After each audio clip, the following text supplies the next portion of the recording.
everyone. Welcome to our podcast, Let's Play It by Ear. This is the last episode of Opus 3, Full of Hot Air. So we're going to see just how full of hot air we are, especially today, as we reveal each other's secrets. We're going to be interviewing each other.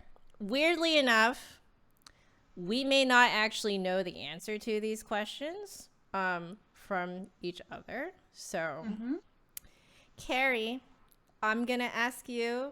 By the way, everyone, Carrie is I forgot to say, I'm Joanna, one of the hosts of this show, along with my co-host, Carrie. Please say hello. Carrie. Okay. Wow. Well, now we're going to ask each other these questions. So, first question. Are you ready, Carrie? I mean, you wrote these, so you know. But how old were you when you began formal music lessons, and which instrument were you learning? I was 5 years old when I began formal piano lessons. Ooh. I had previously taken, again, piano lessons. I use that term loosely. When I was 2. Really? In kindergarten. Yeah. I remember we played the train song, C, C, C, pressing the middle C button, the key on the keyboard. Oh my gosh. Electric keyboard, that was like a button. Yeah. But, yeah. Oh. And then formally at 5. Wow. Like what? I mean, I hope you don't mind the follow-up question, but like, what led to the formal lessons? Easy answer, parents. Okay, they were just like, our kids are going to learn the piano. Is that right? Oh, I see. Yeah. I see. How did they find you guys a teacher? I think it was through school parents. Okay. Like my mom was speaking with someone else, and then we learned that there was a piano teacher who lived at the end of our street. Wow, convenient. Yeah, so we both went to the same piano teacher for a while. That's amazing. With my primary school classmate. Oh, that's so awesome. Yeah. Wow. All right. And she was a good teacher. I mean, I'm looking through the rest of these questions. So, and I'm not seeing one about you starting the bassoon. No. So that would be my other follow-up question is so okay. you're taking piano for a while, but what led to the bassoon? I learned various instruments in between. And then finally towards the end of high school, there was a chance for someone to switch to bassoon, because there were 2 bassoons in school, but no one was playing them. Oh, I see. So the band teacher asked, who wants to try bassoon? So I decided to be brave and raise my hand, and then discovered that it's this big, huge instrument. My parents asked me, what did you bring back today? What's this log of wood? It's an instrument. I've decided I'm going to learn it.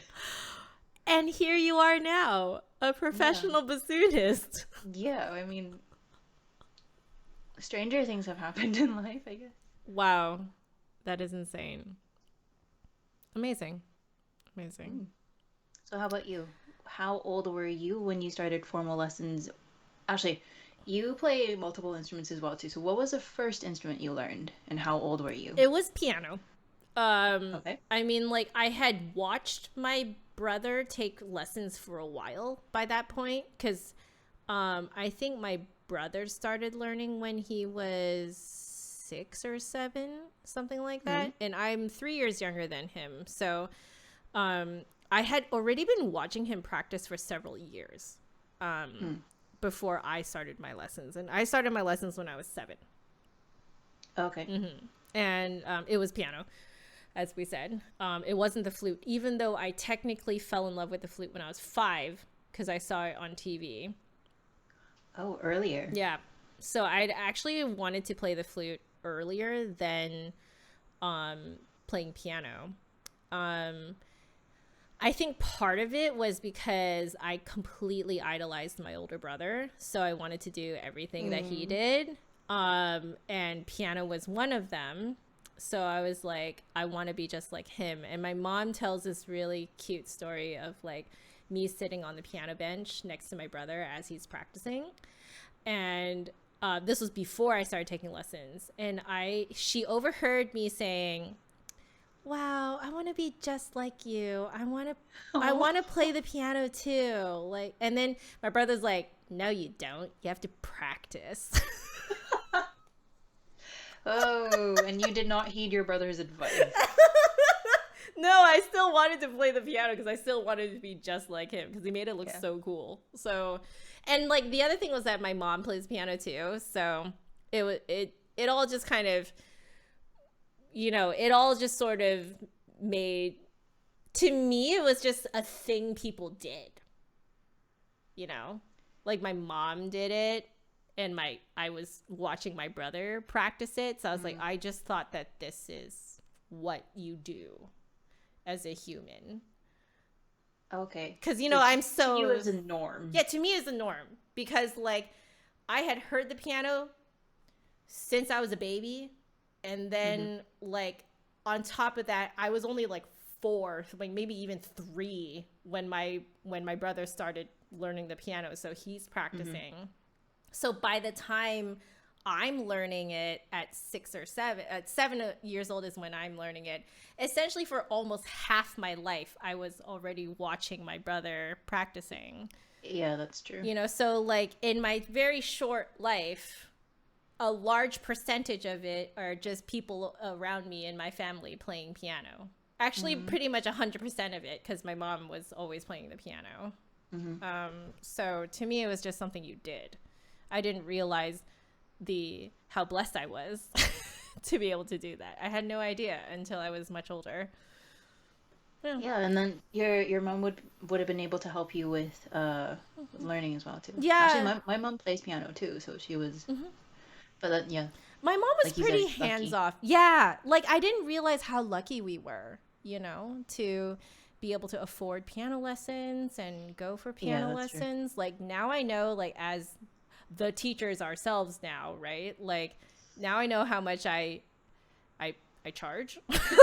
So now I'm like, whoa, that's pretty expensive, you know? Yeah. Like, and you know, it's an investment, and I think now I really value, you know, what my parents did for me. Yeah. You know. And how old were you when you started flute? I was almost 9. My dad lied to our local music store because our local music store initially refused to sell us a flute because they thought I was too small. And at that point, they did not have those kid-sized flutes. The like, you know, the like really short flutes that, you know, essentially they cut off the foot joint. So it makes the flute a lot lighter as a result. Yeah. And they also take off a lot of sort of the auxiliary keys. So trill keys and stuff like that, they take them all off to reduce the weight of the flute. And then they also curve the head joint. Well, what they had was only the curved head joint, but the rest of the flute. So like in my brain, I was like, this is not a flute. It looks so ugly, you know? Like I thought it looked ugly. Cane. Exactly. Like I think the other thing was like, I don't know, I'm suspecting they probably didn't actually, like, I'm suspecting that the flute probably didn't look very shiny either. Probably. Fair enough. You were like 9. I'm 8 at that point. Okay. So like, my dad and my mom, both of them knew that I loved the idea of the flute since I was 5. So they told me much later on that they actually went and inquired about flute lessons when I was 5. But the store was like, how old is your daughter? And they're like 5. And they're like, nah, bruh, she too small, you know? And like, I kind of get it because they really didn't have what we have now, which are tinier, smaller flutes that are made much lighter for children. So totally get it. The flute definitely was actually way too heavy back then for a 5-year-old. And so my dad they said they gave this arbitrary age of 9 that your daughter can come back when she's 9. So my dad, the summer before I turned 9, my dad was like, let's go to the music store. And I'm like, what? He's like, yeah, I'm gonna go to the music store. And I'm like, are we doing what I'm thinking we're doing? He's like, yeah, I'm gonna buy you a flute. And I was like, but I'm not 9 yet. And he's like, we're not gonna tell him that. Best birthday ever. Yeah. So we went to the store together and claimed that I was 9 when I was actually still 8, and then bought a flute. Turning 9. Yeah, right, close enough. We're just a few months away. And then bought a flute. It was a Yamaha student model, which I still have, and it, like, I could make a sound immediately. And so my mom was out for some reason. I think she was like running errands. And then, so he brought me home, and he put the flute together for me and stuff. And he's like, oh God, make a sound. Cause like mom was like coming through the door. So he's like, yeah, make a sound. So I'm like making a sound. And then my mom comes in and she's just like, oh my God. She got it. Yeah.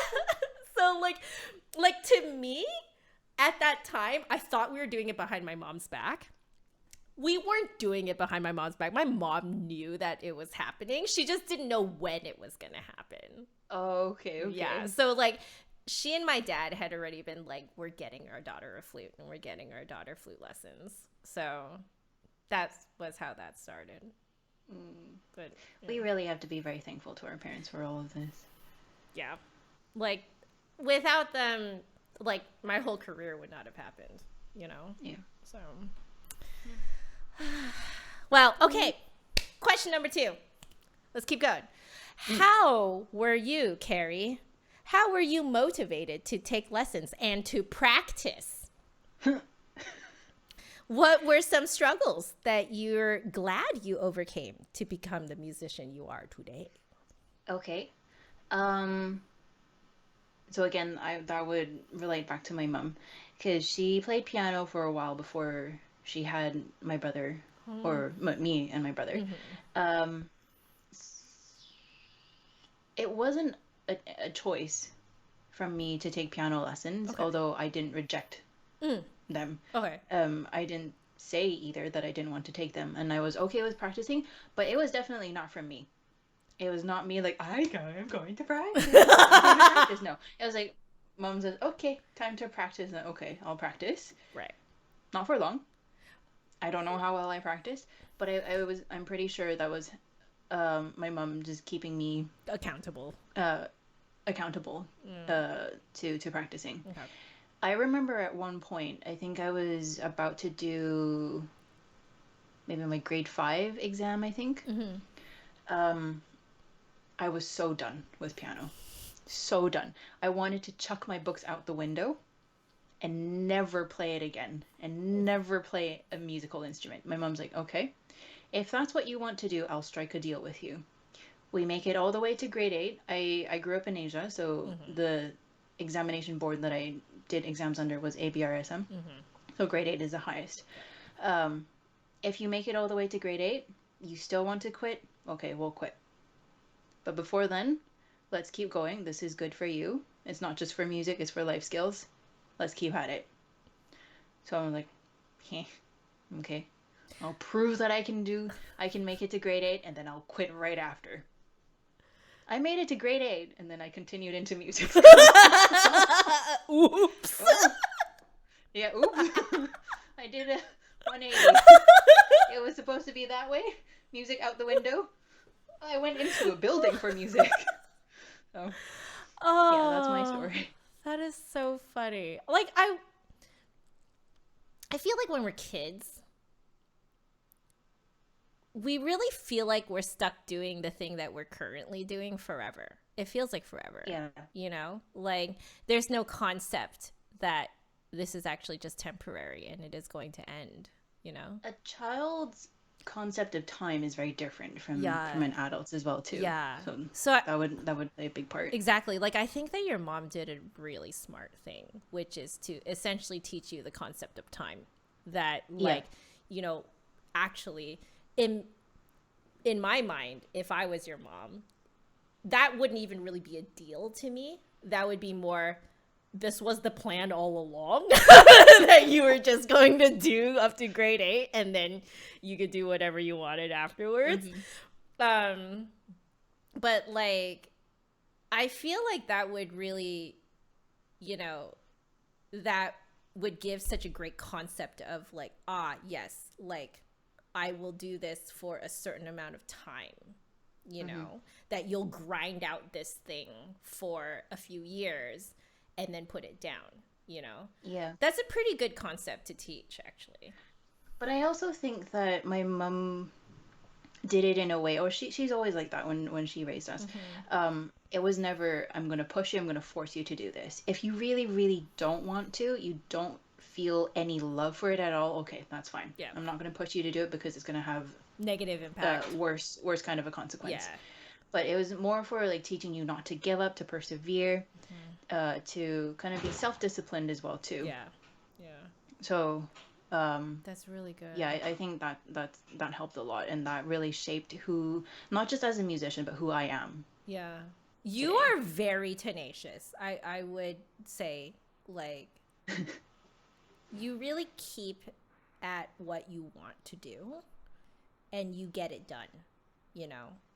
Good to know. Yeah, you're very much like I think that's one of the things I really admire about you, that it's one of the things that I value as well. The idea that you have a goal in front of you, you find out how to accomplish that goal. If part of the procedure to accomplish that goal requires you to bite the bullet and get stuff done, you do exactly that, you know? Yeah. Yeah.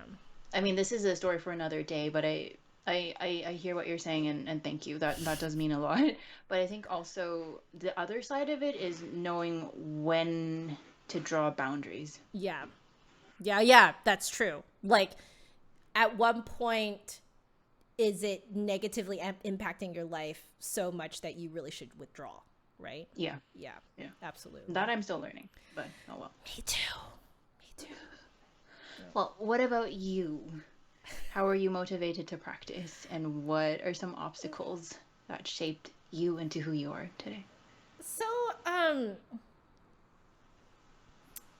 my lessons were interesting. I'm mostly thinking about flute lessons. Like, my piano lessons were interesting because the first teacher, I wasn't with her very long. I think I was only with her for a few years, and we ended up switching teachers when my brother swapped teachers, because my brother swapped teachers to essentially a more high caliber teacher, because our first teacher, wow, I respect her for saying this, but she was like, you know, your brother is now beyond my scope of teaching.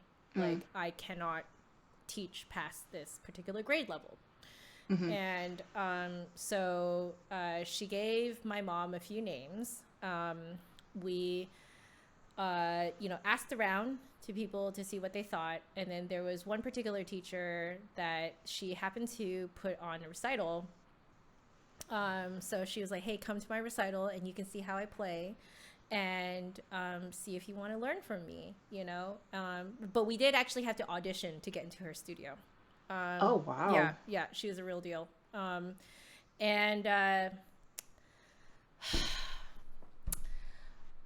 okay, Oh. so for my first piano teacher, it was kind of like, kind of meh, you know, sort of like, bless her heart.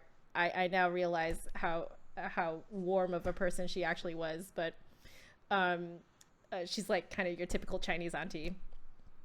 And very strict, you know, like she loves tough love. It's tough love. And I didn't recognize the tough love at that time. So I just found her to be really strict and stuff like that. And I just didn't have a lot of fun. But we went to this recital that, that this teacher put on, and I was in love. I fell in love. Like, Oh my God. Like the way that she played, um, for those of you who want to listen to her, I think she has some recordings out. Her name is Carmencita Espiras. And it's just so clean. Everything she played was just so clean. It was massively crazy showpieces, but she just played it so like lightly and cleanly. She's like so into it. Like the musicianship was there. It was the first time that I saw live like Oh. true musicianship happening. You know, the magic of like a real professional classical musician just going ham at the piano, you know, like that was my first experience. I was in love. Like I was just like, I don't even care if my brother is going to study with this person. Like I want to study with this person, you know? So like she actually had a pretty full studio at the time. So there was a chance that she actually wasn't going to take me because her studio was so full. But you know, she had to audition my brother. So my mom basically begged to let me audition for her too. I was so nervous because I was like, I want this woman to love me because I love her. Yeah, like I love her so much. So like, you know, she ended up really loving us too. And so my brother and I took back-to-back piano lessons together at her place. So I swapped at the same time that my brother swapped. And this woman was the woman who taught me love for Bach. Like, I fell in love with Bach because of this woman.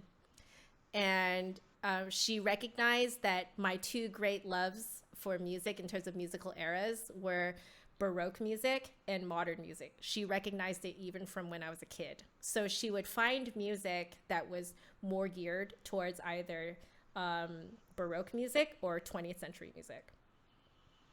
Very interesting. For like a 10-year-old, you know? Oh, wow. Yeah. So like she is a real deal. I love her so much and I still love her so much. But so like I was actually very motivated to go to lessons because of this person. She just made lessons so interesting. She would take your hand and like actually play on your arm so you could get a physical feedback of just how much weight you can actually put into the keyboard. That's a good way. So she would like do this and be like, this is how you do it. So like, so that we can get that physical feedback. And that works for you because you're tactile. Because I'm tactile. So I never forgot it. And so like she just made music exciting. She made it really exciting. She made it really fun. And when she was teaching concepts, like she was really into it. You know what I mean? Like she was just very passionate and it was infectious because of that. So like I was, to be honest, probably more motivated to practice for her, ironically, than my flute stuff. So as much as I love the flute, and I actually love the flute technically more than piano, but and I would say that I actually played at a higher level on the flute than on the piano in terms of motivation. Not as motivated on the flute because I think it's just that we were covering nothing wrong with this really, but we were just covering a lot of material really quickly. And I just felt like I couldn't explore, if that makes sense. Like I couldn't explore the music. It was just kind of assigned to me. Yeah. But with Carmencita Espiras, I was able to explore. I was able to explore my own expression. I was able to explore, you know, different eras and stuff like that. So, you know, on the one hand, if I wasn't just assigned a whole bunch of stuff on flute stuff, I wouldn't have accelerated so quickly. Like I wouldn't have learned so much so quickly. But on the other hand, I think it's because I was taking it at the same time as piano lessons.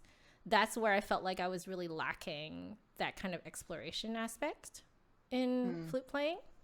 So, like, absolutely not poo-pooing my teacher. My teacher was great, okay? But it's just two very different teaching styles. And Carmencita's teaching style was definitely more exploratory. It definitely was like she was more concerned for us than for our success as musicians. And you could feel that even as a kid. Yeah. So makes a difference. Yeah. So in terms of what struggles that I'm glad I overcame, weirdly enough, the struggle was to practice, and it snowballed into practice anxiety.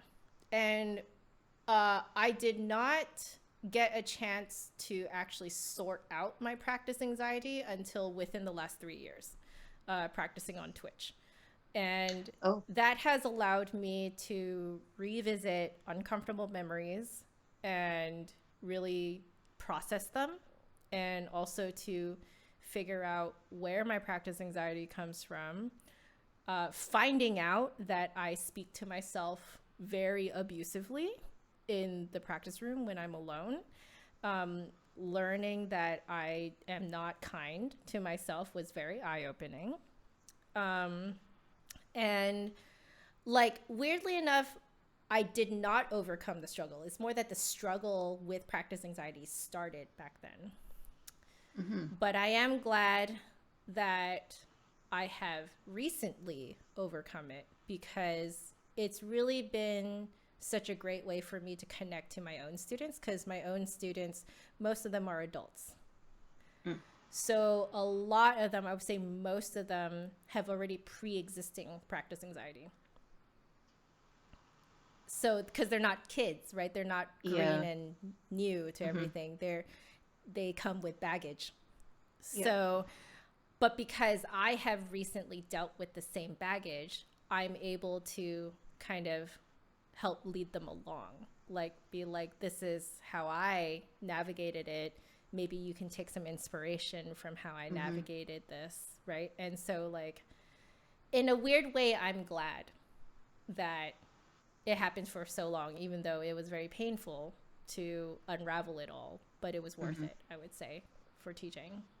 Yeah, actually, I think that's very powerful for your students as well, too, because you're not just talking at them. No. You're saying, I'm experiencing this.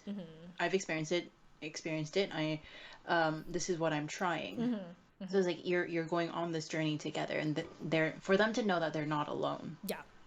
Yeah, for sure. Like, I recognize that I'm in a very unique position to do that, because you can really only do that if, you know, you're around the same age as your students, you know? Like, it's a unique situation to be in, you know, that, like, I would say pretty much all of my students have some kind of baggage that they take with them into the lesson. And we usually have to sort it out too. So, yeah, you know, the challenge of teaching different age groups. Or the fun of it. Yeah, exactly. Like, it sounds really weird, but I really enjoy doing this, you know, like, I enjoy teaching people with baggage. I know that sounds really weird, but I do, because I find everyone's situation so unique, and yet also so much the same at the same time. Yeah. That should be in your bio. If you have baggage, come to my studio. Bring them, not just to my door, but bring them in. Yeah. So we talk a lot about, like, performance trauma, practice trauma, lesson trauma. Those are very much recurring subjects in my lessons. Yeah. There you go. Nice. Well, we should move on. Being the musician you are now, Carrie, what is one piece of advice you would give to your younger self? I would say not to put all of your eggs in one basket. To not just have this idea or this ideal of becoming this hugely successful musician, however you define success. Right. But to understand that you can love music, Mm-hmm. but there's more to life than that, Yeah, I agree. in a nutshell. I agree. Oof. What would you say? To my younger self, I would tell my younger self that the struggles that I am feeling by myself in the practice room or in my own head on stage happens to everyone. Because I think one of the things that drove my practice anxiety through the roof was just feeling so alone. Yeah. Yeah, and that's really tough for someone so young and to just live with it Yeah, because I have so long. no one to talk to about it. Like flutists didn't talk to each other about this kind of thing back then, Like everyone was just competing against each other for first chair, Like that's all you did. You didn't like make friends, I only got to make friends with flutists who were much older than me who saw me as a little sister. That's the only way that I made friends with flutists is if they saw me that way. But even then, you don't talk about how it feels to struggle. Yeah. Good advice. Okay, well, moving on. What sorts of life skills, and you already mentioned this a little bit, what sort of life skills do you think are improved as a result of being a musician and having received formal music training? Because of the experiences that I've had, I think my concentration levels, being able to multitask, although I heard recently that we still aren't capable of multitasking. Yeah. And the capability to mentally organize things. I think those three skills are somewhat easier for me because of the training that I've had. That's true, because we had to juggle so many things at the same time. Yeah. But I think also subconsciously, sorry, not unconsciously. That would multitasking to the next level. Yeah, like coma practicing. Imagine that. What was I saying? Right, because so many of what we do as musicians, when we're practicing, when we're performing, we're processing so many different things and using so many parts of our brain and our bodies as well too. We're not consciously knowing, I guess, that we're doing that. And as a result, I think it just helps. It translates into other things that we do in life. Yeah, for sure. For sure. I agree. With concentration as well too. It's like I am concentrating on something, but I'm also hearing what's happening on the side, because in ensemble you're so used to hearing what your colleagues are doing and you have to react to that too. But while you're focused on your music. That explains why I can play one video game on the TV and John can play, John is my husband, John can play another video game, and he's so considerate. I freaking love him. Like, he's always like, can I play with music on my device? And I'm always like, yeah, of course. Like, it doesn't bother me, like, and like, it bothers him though, like if he's, for example, maybe doing a story part of the video game, and then I'm doing something else or trying to talk to him. He can't do both at the same time.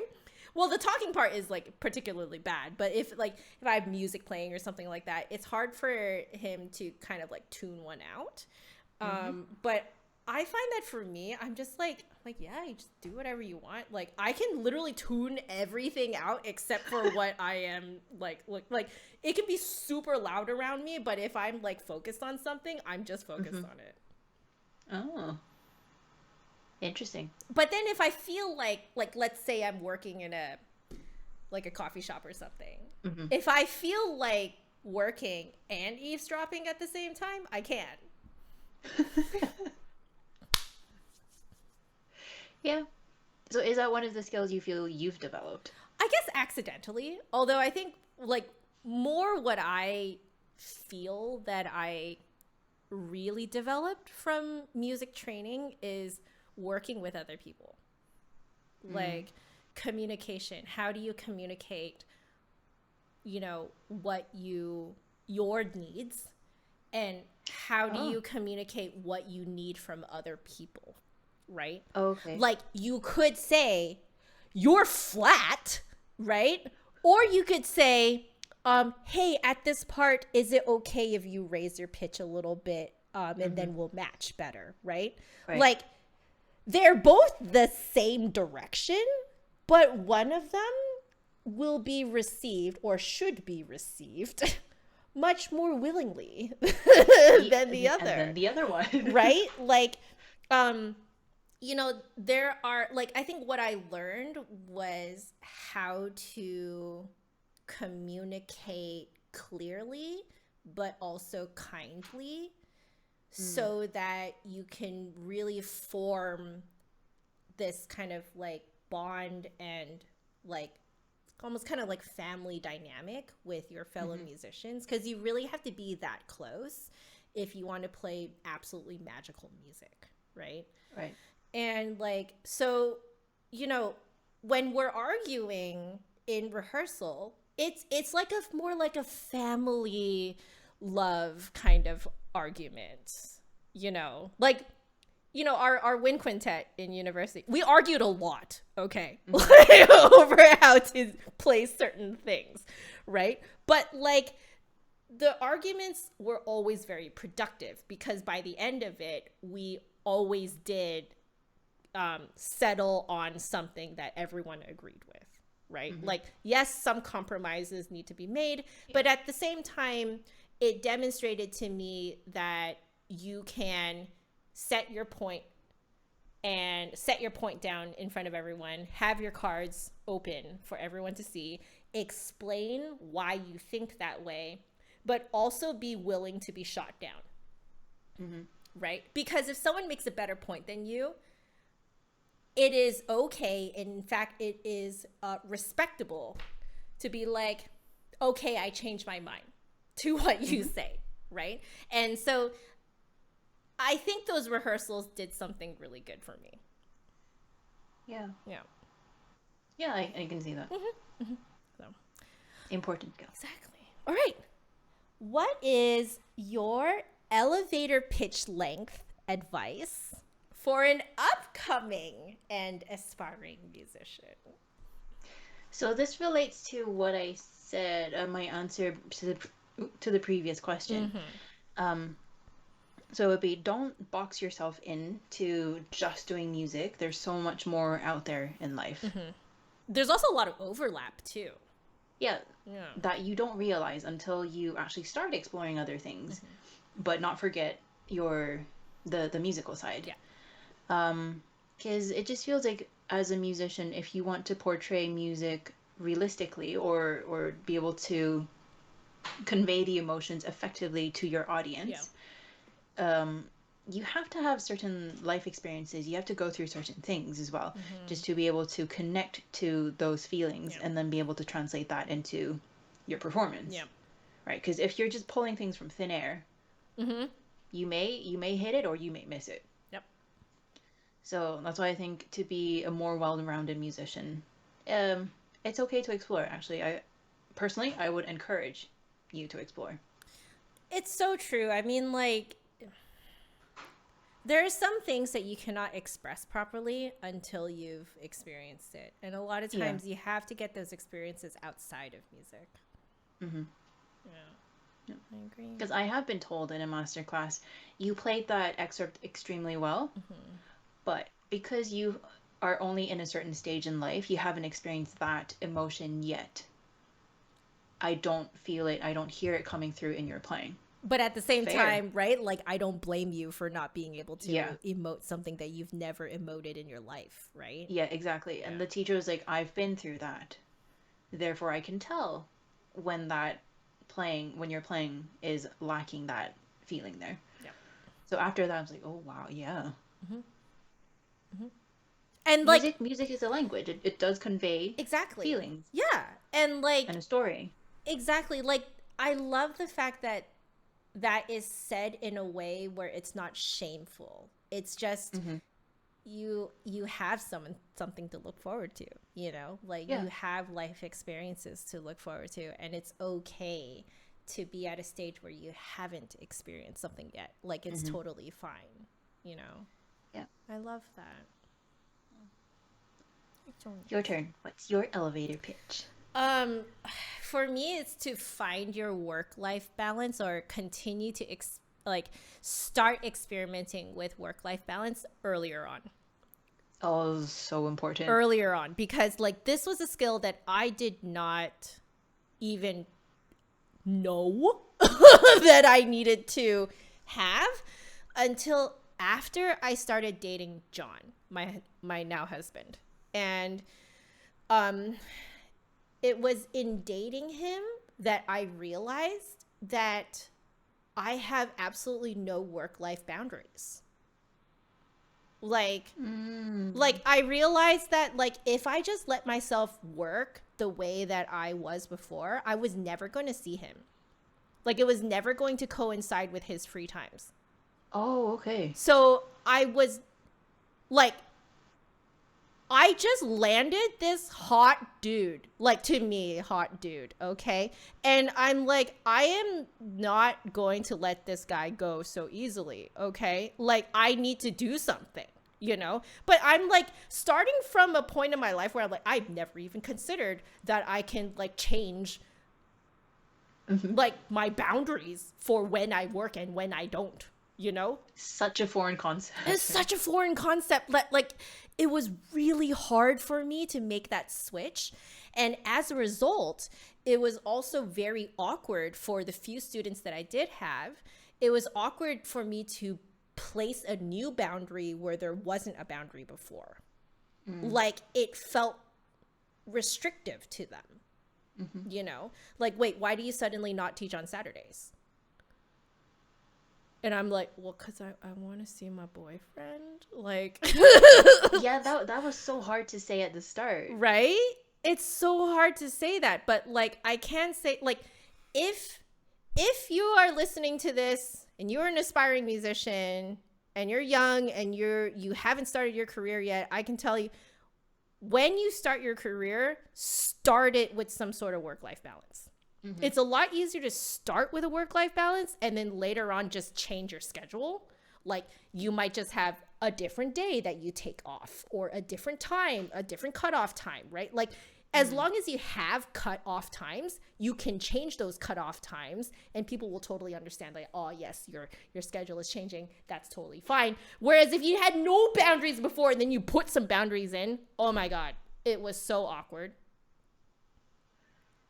So that's my tip is start the work-life balance thing right from the get-go. Even though Yeah. you're like, but I have so much energy and I could just get more done. Don't do it, okay? Because it's not worth it. Yeah, you have to save your energy for the long run. Yeah. It's a Don't burn out. Yep, exactly. No. It's a marathon. It's not a race. Yeah. Yeah. Oh, that's very well put. Yeah. Anyway. Well, what is Uh, your definition of success as a musician? My definition of As a musician first and then in life. okay. Okay, let me do this. I will say my past definition of success as a musician while in school, while in uni, undergrad and masters, and then like the earlier years of working. Yeah. I would have said my my definition of success is to land a job and get tenure in an orchestra. Simple, maybe not as that. Right. By that definition, I'm a total failure. Yeah, So same for now- mine too. Yeah. Now, my definition of success is to be able to still have music in my life. Be it teaching, be it freelancing as a professional, doing podcasts, like everything that's related to music. Yep. That still makes me a musician. Yep. And I am still playing. But also not again, going back to the previous answers I gave, not closing any doors to opportunities that may or may not be directly related to music. Right.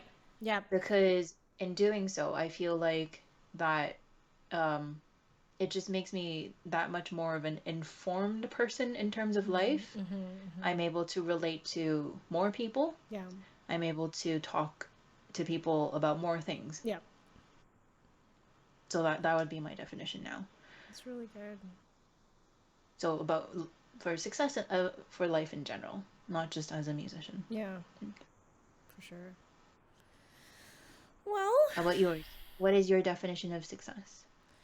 I think before it was pretty much any other flutist definition of success is to be the best flutist. In the world? Yeah, Or- yeah, like generally speaking, better than everyone else. I would say is like That's- your pretty typical flutist dream. um Hey. and but I think as time went on, I think I started to realize that I didn't actually really care about that. Nor like, and part of the reason I could not care about that is because I realized that that was just impossible. Like it's impossible to be the best. There's always going to be someone better than you. And so there really must be something else to success as a flutist. And I think for me, it turned into like, I want to get beyond, like, I want to have an impact on flutists, especially, that goes beyond admiration for me. I don't want them to just admire me. In fact, I don't really want them to admire me because I feel like that puts too much responsibility on my head for how they play the flute. Like, Okay.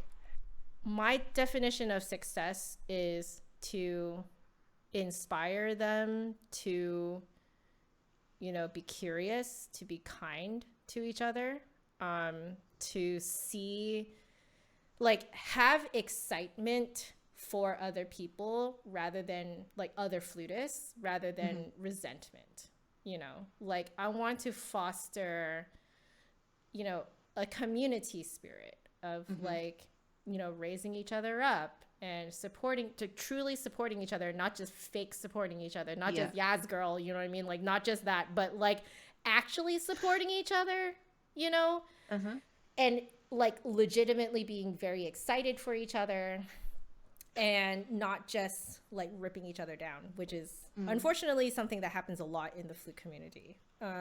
Like, I have been very lucky to meet many flutists who are not like that, but it is a known thing about flutists that flutists can be very catty.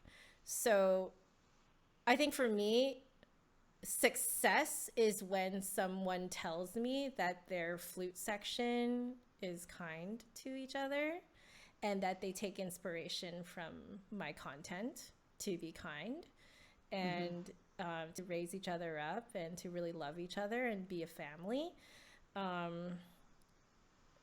That is success to me. I like that. I think that encourages so much more of a healthy relationship, not just with music, but also with other people. Yeah. Yeah. Like, it makes it so that you're not alone versus the world, right? Like, Yeah. humans thrive in community. We really don't thrive very well as lone wolves, and like, we thrive much better as a pack.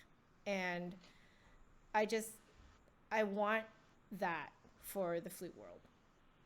Like, I want us to be a family. Like, I want us to be supportive of each other. I'm just tired of the competition, Yeah. Yeah. So I guess kind of that's sort of like in life too, is like, for me, success in life is being loved and loving other people, like having a family, be it, blood family, and chosen family. Like having people surrounding you who love you and also who you love and you love them. I think like, again, it's that community thing. It's that family community thing. Like, I feel like that to me is success, because you can have all the money in the world, but you could be lonely as all heck. Yeah. You know, like Very true. we're comfortable and we have people who love us and we have people who we love. Like, I don't know how much better it can get. Yeah. You know. So. Okay. We keep going. Yes. Yes. If you weren't a musician, you would be Dot dot dot. Still a little bit of a dot dot dot for me right now. I can throw out a bunch of random ideas. I mean, a kind of cliche one would be teacher, but maybe like a school teacher. I had also wanted to be a paleontologist when I was a kid. Amazing. But I don't like dirt, so it wouldn't have worked out. I hate getting my hands dirty as well too. My clothes cannot be dirty. I have to brush it all off. So yeah, no digging around archaeological sites for me. That is so funny. I don't know, off the top of my head, as a pet groomer. That'd be really cute too. I'm also just going through a phase where I really want a dog. So I guess that's why. Got it. But yeah, there's lots of other things to explore. Oh, maybe a novelist. Ooh, yeah. Yeah. That's still something I intend on trying. You should do it. In the future. You should do it. Yeah. You should do it. What about you? If you weren't a musician, you would be... So, when I was young, I always took part in the church plays and stuff like that.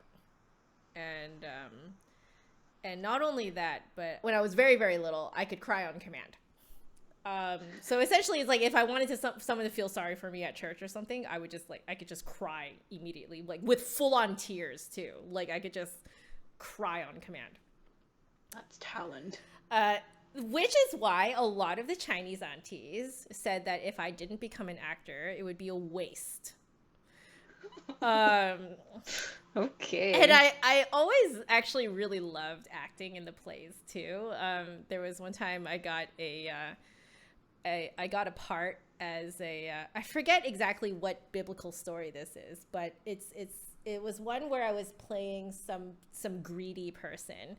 So it wasn't in the lines at all. Never did it in the rehearsal, but at the actual performance, I ad-libbed a line randomly because, like, you know, I was supposed to sound like I was really greedy and I just loved material things. So, like, I turned to the audience and I broke the fourth wall and I looked straight at them and I was like, and my rings, you know, like, because I was like trying to, like, I had these like fake rings on and stuff like that. So like I was like really hamming up this whole like materialistic like greediness and stuff like that. And yeah, I just was it just in the moment I decided to do it. Like it's completely ad-libbed and like made the whole crowd laugh, and I thought it was the best thing in the world. And like even now, I guess technically speaking, in what I do with my content creation and stuff, a lot of it is actually acting. So I probably would have become an actor. I think. I can definitely see that. Yeah. So, or like probably not a musical because my voice needs a whole lot of work, but like probably acting of some sort. I would have loved to do that. Yeah. So. Yeah.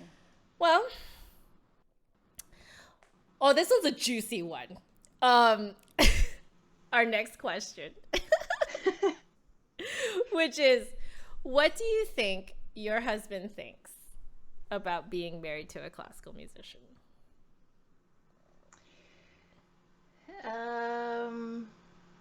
Which, by the way, so for context, neither of our husbands are classical musicians.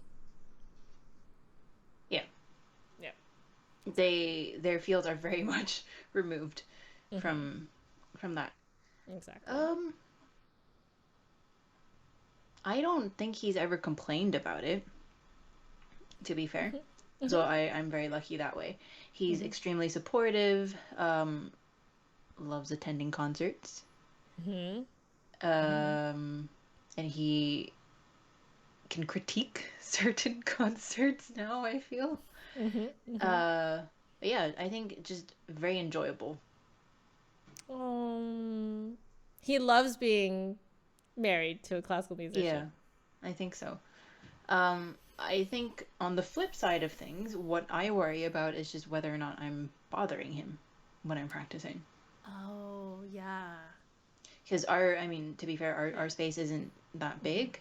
Mm-hmm. The walls are a little bit thin between rooms in the unit, so Mm-hmm. it just feels like sound travels and like, is it okay if I practice? Yeah, yeah, yeah. Can I practice? Yeah. Yeah. Yeah. So that's on my end. That's how I feel. That's really sweet. How does your husband feel Oh, he's about very me being married to? he was very excited. Um like extremely excited Oh. to like, when we first started dating, to like date a musician. Um because Mm. he's actually is very musically inclined. I actually suspect that he has something close to perfect pitch. Um and his sense of Mm. rhythm is amazing. Um really great sense of rhythm. And he can he can hear a melody once and parrot it back exactly. Like, he's better at dictation than I am, you know. Oh. Oh. Yeah. So, and he's also very good at rhythm games, rhythm Mm, video okay. games. And so he was very excited to date me. But what he wasn't prepared for was the fact that I am very bad at ear training, dictation, um, anything of that sort. So I met him before I learned how much I have to rely on tactile means to process what I hear. So, like, I had Mm. kind of done it accidentally in my master's to learn my ear training properly, but I never really made the connection just how tactile of an experience that was. Mm. So, when he first met me, one of our early dates, he took me to the arcade, specifically to the rhythm games section, thinking like, Oh. oh my God, I am like dating a musician now who just got her master's in music. So he was like, we're just going to like own this section of the arcade. And I failed the first like song in that rhythm game so hard I couldn't even finish it. Like, if you miss enough of them, they cut you off and they just say fail, you know? Yeah. And he was just standing there just bewildered. He's just like, "What? Like, I thought you have a master's?" Oh So no. like he was like he's always so supportive of like all of my concerts and stuff, comes to all of my concerts, and he also does like the critiques and stuff like that too, right? Mm-hmm. Like, he's also like, it's very fun to get his critiques. There was one time I was playing in a very very very very terrible rendition of Handel's Messiah, and I happened to like, I was really bored in this too, and I had my phone on my music stand and it was set to silent. And I was a bit of a rebel because technically you're not supposed to check your text Mm-mm. messages or anything like that. But I was just Or like, have your phone on the stand. yeah, or have your phone on the stand. But like, it was kind of a weird setup because it was one of those like sing along messiahs. So I'm like kind of half sitting in the audience, right? Which is why I was like, Okay. yeah, it's kind of weird. Like, I wasn't on stage, so I'm like half sitting in the audience, and I'm like, whatever. I'm so bored, right? So I like had, and he couldn't sit next to me because I'm sitting with obviously the rest of the musicians. So I had my phone on the stand, and like, it was a really terrible rendition of the Handel's Messiah. It was so bad. And the John actually grew up playing the trumpet, so he knows the trumpet part to Hana Messiah. So um, it was an unfortunate, terrible rendition of the trumpet solo. The solo was completely botched. Ooh. And the entire time, there's a running commentary from John via text. The entire reading it. Yeah, I'm just reading it, and like he's also giving me like a running commentary of how the people around him are singing. And like, you know, because it's a sing-along Messiah, right? And then like it was so hard not to just burst out laughing the entire time, because I'm essentially getting like a live feed update of like what it's like to be in the audience of this terrible performance. And it was great. So I think he likes being married to a musician. I would say so. But like I think I just wasn't what he expected. And now I kind of do it on purpose, where I know I sing like video game themes and stuff completely wrong, because I hear them wrong, and I kind of do it on slight purpose, but I actually don't really know where I go wrong. I still don't know where I go wrong. But he's always like, oh, that's the wrong interval. Oh, that's the wrong rhythm. Yeah, he does. And so, you know, it's fun for me too. As long as it's not insulting to you. No, it's not. Okay. No, it's not. It's like, it's actually like, I actually kind of do it on purpose now. Like, I'll actually sing something just to see what his reaction is. Okay. You should sing a tritone next time. Yeah, he would love that. He actually heard all of that. Like, you know, me doing that crazy music thing. Yeah. I had to really get over the like initial like embarrassment of like, wow, my husband can hear me sounding like an absolute banshee. Yeah. Anyway. Ooh. All right, let's see. Next question. What do you hope to explore more of in your career? Looking into the future now. Yeah. I mean, I got a little bit of experience doing this in uni, but not as much as I would like, I think. Not as much as you, definitely. Oh, okay. I want to be able to play more quintet music, woodwind quintet music. Be able Can confirm it's very fun. Yeah. Just being able to bring that to people as well, too, and maybe think of different ways to present it. Yeah. Great. Just learn more about wind ensemble music as well, too. Because I'm so much immersed in the orchestra repertoire now. Not so much of wind ensemble. And sometimes when I just randomly decide to go on YouTube and search wind ensemble music, I was like, wow. They're really good. Yeah. Have you heard of like the Maslanka symphonies? No. Yeah, you should go look that up, because those are written for wind symphony, essentially. Okay. They're really good. All the Maslanka symphonies are really, really good. Yeah. Yeah. I recently listened to, I don't think I finished it, but I listened to a bit of Stokowski's Bells, I think. It's not what I expect. And I mean, I wouldn't say growing up, but going through university, there's always this stigma that wind ensemble is slightly less in the ranking compared to orchestra. But I really don't think so. No. It's just different types of music. Yeah.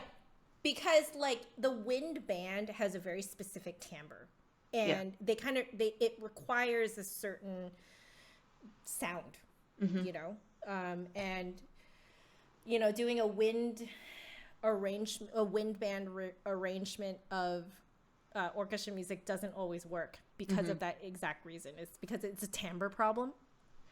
Timbre, but I would also say sustain as well too. Just because in orchestra you've got strings, you don't run out of breath really. You can run out of bow, but you can do a retake or just go up again.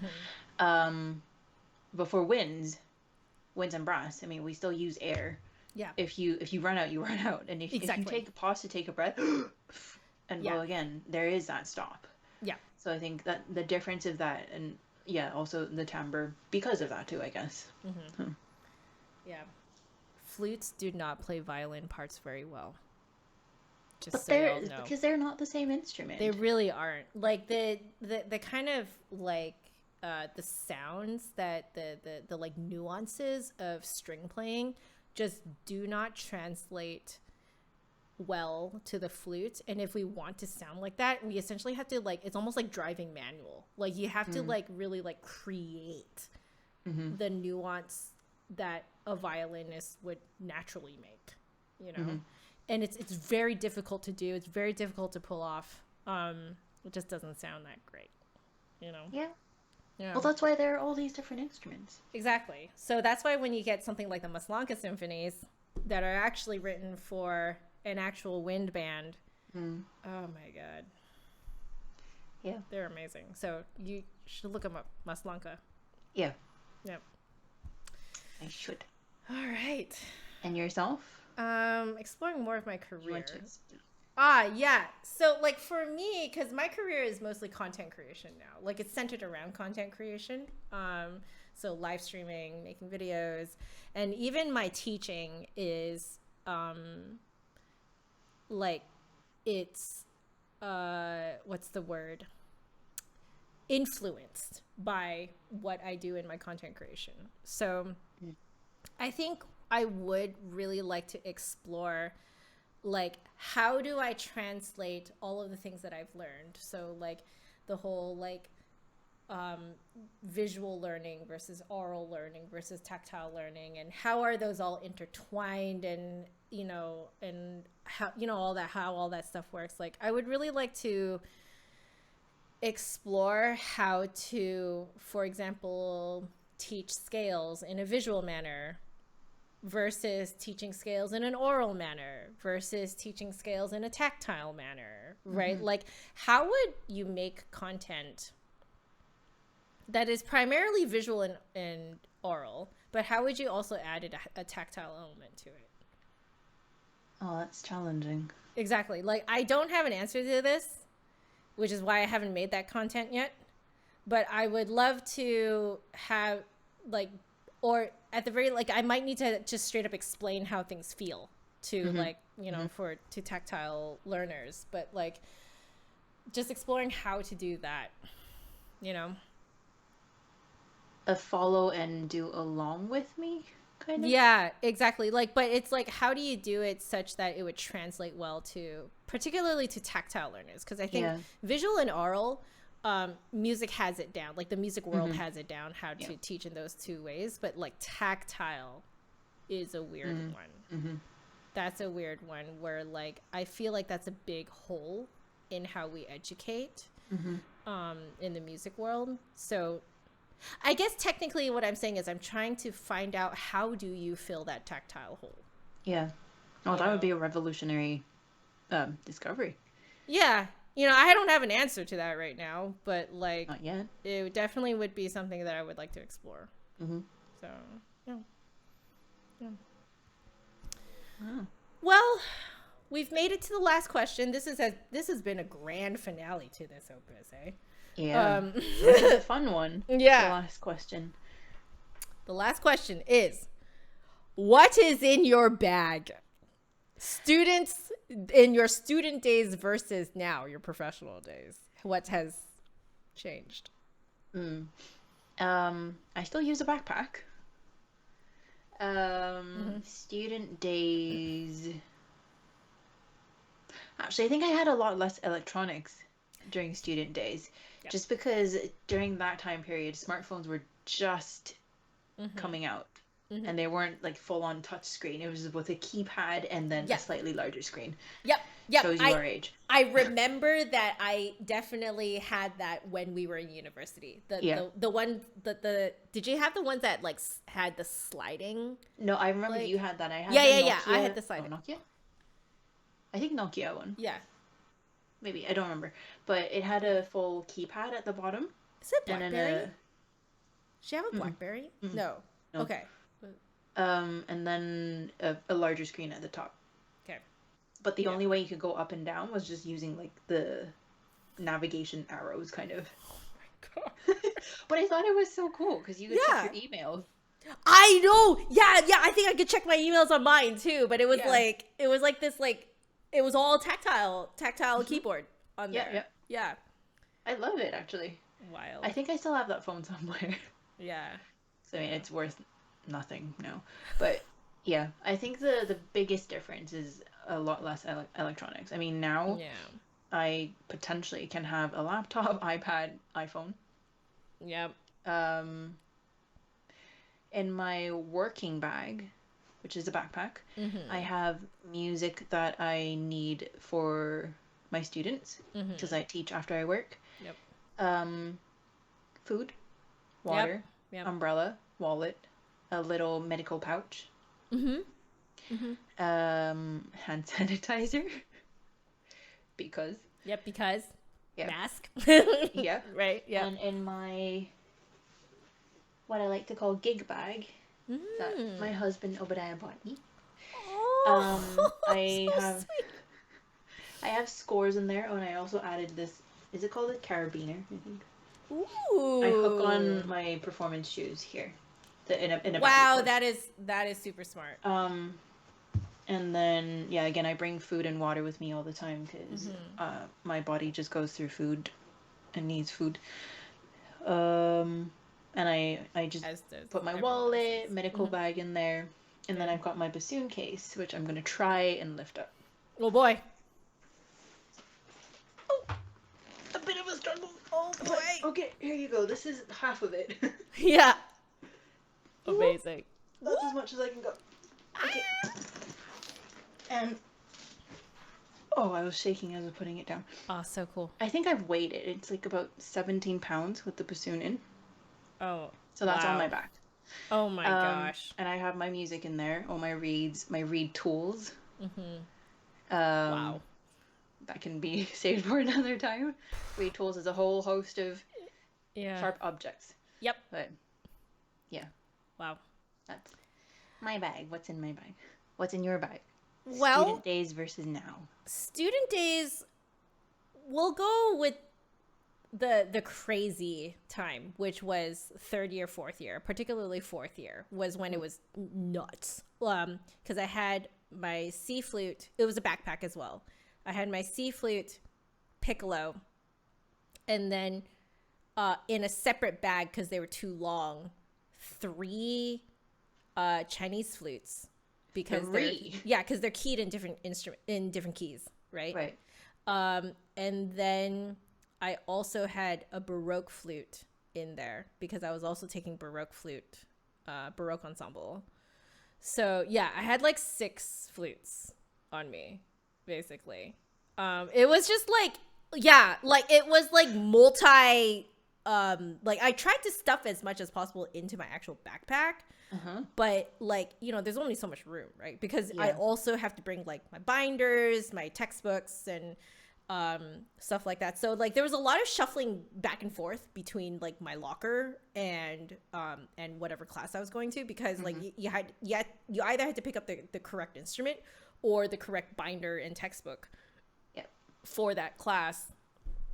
There's so much like running back and forth between rehearsal rooms and my locker, and then like the next classroom and then my locker, and then it was just like always like that. So that was crazy then. Like it was just like a large backpack. Just remember it being the heaviest thing in the world because it's just all these things that I was putting inside of it. But it was also things like metronomes, my flute Oh, yeah, stand, piccolo stand, like flute and piccolo stand, that is, they're combined.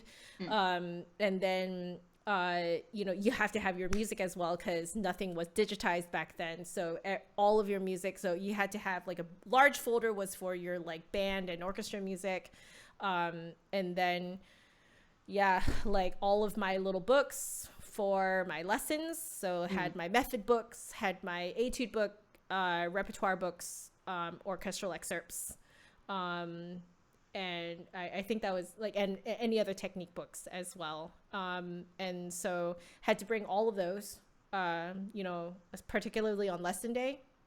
And you would leave them in your locker unless you had to bring it into, a practice room to practice. But like setting up in a practice room too, my God. I mean, it eventually like you had to almost count your setup time as part of your practice time, because it would take you what, like, for me it's only a flute, so like it's generally faster than other instruments, you know, but like it's a good 5 to 15 minutes just setting up everything. And then which means that there's another 5 or 15 minutes to tear down too. So like if you are only practicing an hour, like an hour block, you actually only practice maybe half an hour, because you had to set up, practice, and then tear down before you leave. Yep. So, you know, like man, that was nuts back then. That was my student days. Nowadays, because I work from home, it's really weird. So I have my flute in its case, and that's all is in there. That's it. It's just the flute. Same thing with the piccolo. It's in its own case, and that's it. And then I have this bag, which is full of the things that I lay out on my desk. So because of my setup now, it doesn't make sense for me to put my flute on a stand, because I might roll into it and knock it over. I may have done that before. But like my student made this for me. It's a little pad that I can put. Yeah, I love it. So I can put this on my desk and then lay my flute on it. So I always have my flute in front of me when I'm teaching, because this is actually my teaching setup. And then I have various things in here that are like either for cleaning cloths and stuff like that, cleaning rod. And then I have my various little gadgets. This is a Lafrique, which are basically 2 metal plates that you can snap onto your instrument, and your instrument kind of essentially like adopts the metal properties of whatever this is. So this is silver, so it can make my gold flute have more of a silver zing to it, which makes it play like solo work with a lot more zing compared to the mellowness of gold. Yeah. Handy. Yeah, very handy, because it means that you don't have to like buy another like head joint or a whole flute or something. But I have way too many cleaning gadgets.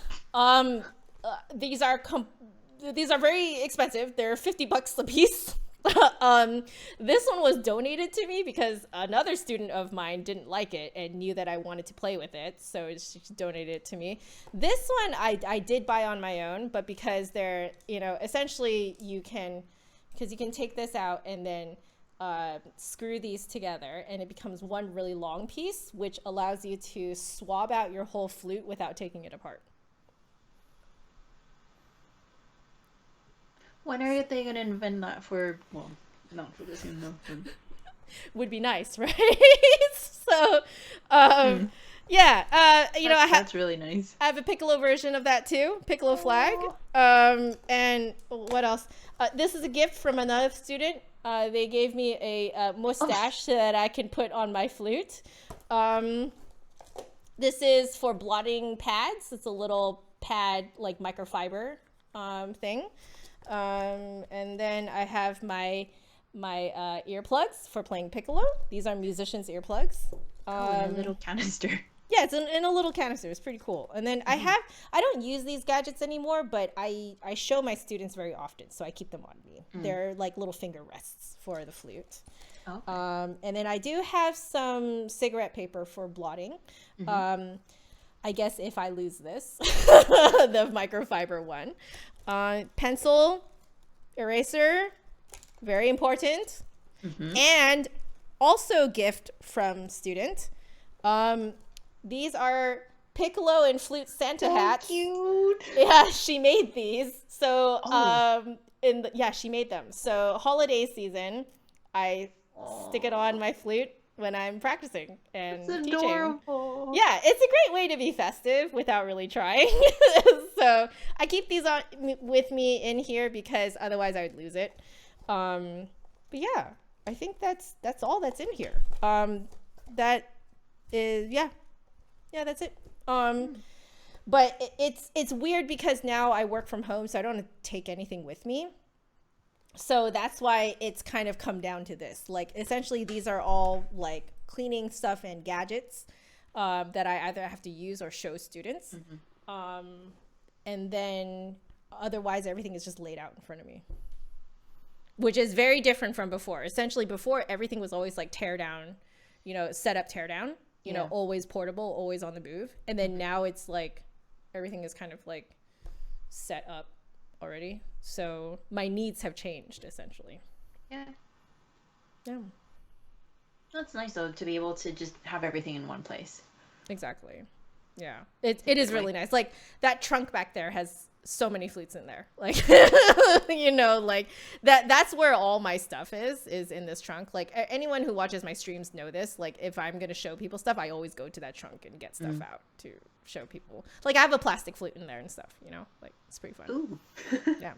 It actually plays. It's amazing. Anyway, that's another time for another time. Anyway, we covered all the questions, Carrie. We did. In a massive, long episode, but what a great way to end off Opus 3, I think. Yeah, and if you are still here with us, thank you for sticking around, and I hope you learned some of our secrets as we revealed them to each other. I definitely did learn some things about you. I also learned some things about you. Now we know each other better. Yep. I love it. Well, thank you so much for joining us for Opus 3, full of hot air. Yes. You decide, are we not? I'm pretty full of hot air. Yeah. We do put out hot air when we play our instruments, so hey, who can argue with that? But yeah, thank you so much for joining us for another season, and we hope you enjoyed it, you learned something from it, or even if you disagreed with what we said, please feel free to share with us too, because again, we're all here to learn from each other, to share with each other, and just to know that we're not alone in this. That's pretty much the basis of our podcast.